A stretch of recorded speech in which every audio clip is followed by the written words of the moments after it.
Hello Pagan's Perspective viewers, it's Dilliya. I'm going to be covering for Yucca today on Thursday's slot. And it's about spirituality in unspiritual ways.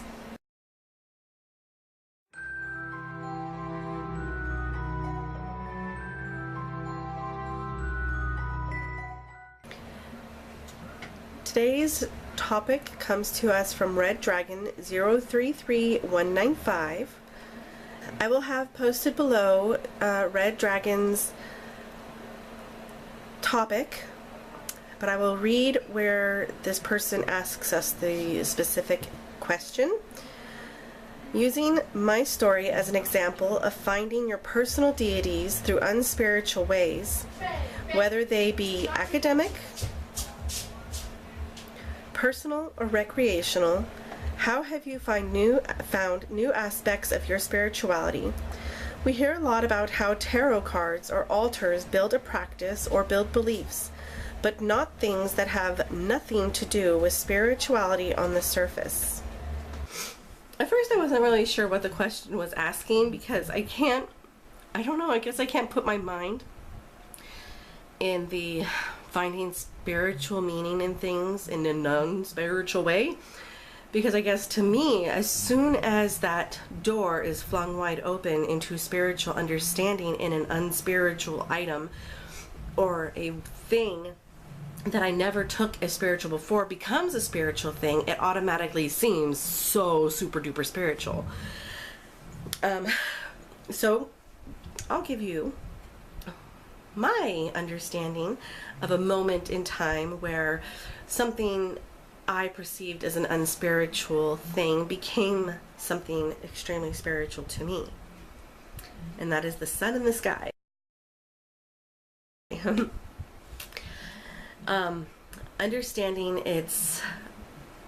Understanding throughout humans' history in their perception of the sky as it rose in the sun in the sky. It was when the sun rose in the sky.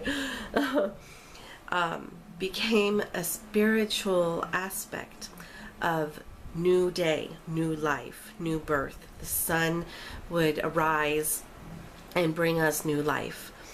Because now we have brightness again once more.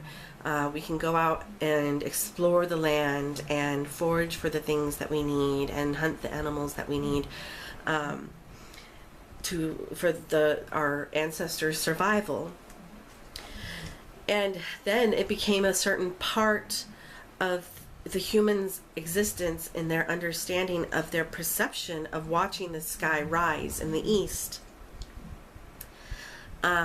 Became like the Father, a solar Messiah. And throughout cultures, that identifying mark of a solar Messiah went to hundreds of different cultural beliefs of their sun god. We have the god Horus in Egypt, Mithra in Iran or Iraq. I don't want to be getting that wrong, but I probably am. And there's dozens of others, as well as Jesus Christ. He became a solar Messiah. All of those aspects of born of the Virgin, being reborn after 3 days, having 12 followers, they're all aspects of the 3 days where it perceived to the human race that the sun had stopped. And this is generally around what we know of as December. In the winter months, the sun would stop as we were perceiving it. It looked to get further and further and further down towards the horizon. And then for 3 days, it appeared to them visually that the sun had stopped, that it had died. 3 days later, after the perceived visual markers of the horizon where the sun stopped, 3 days later it began to rise again. The rebirth of the Father, the sun god.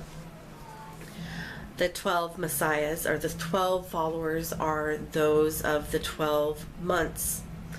And so that to me is like, what, I never even thought about this, or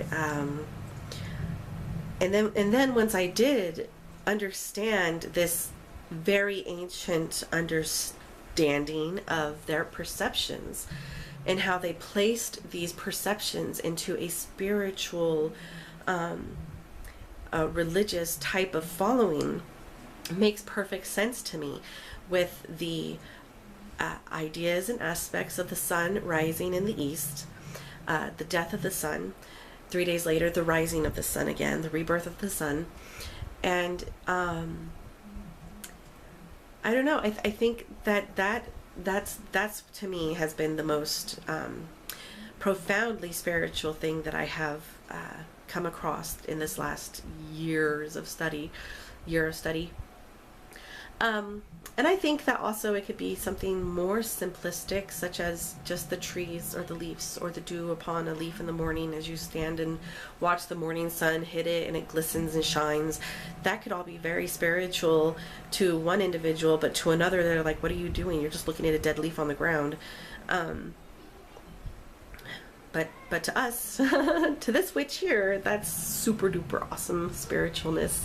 My husband and I did have a conversation way back in the day, how he was at a point where he was like, this is, all the gods mean something. They are all linked in some way. And then just old gods became new gods, and then they were old, and then they became new. As people's ideas and religious and spiritual beliefs progressed, you are right, Zeus became the Christian god, and then all of those demigods of Zeus's became like angels in the Christian faith. So I'm going to link below as well a video that I love watching over and over again. It really makes so much sense to me. And I forget what the name of it is. I think it's something like pagan symbolism throughout history or something. But it's just brilliant, and I really enjoyed how it was documented and stuff. So yeah, go ahead and check that out too. I hope everyone has had a blessed Ostara. I know that I have, and if you're in the Southern Hemisphere, yay, Mabon! Enjoy your Witches' Thanksgiving. We are totally enjoying the day, and I'm getting over the flu.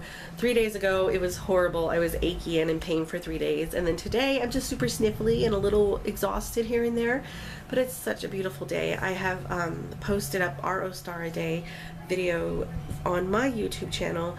You can go and check that out if you want. It's just a day in the life of this witch's Ostara. And yeah, everyone enjoy your Ostara and your Thursday. Bye bye.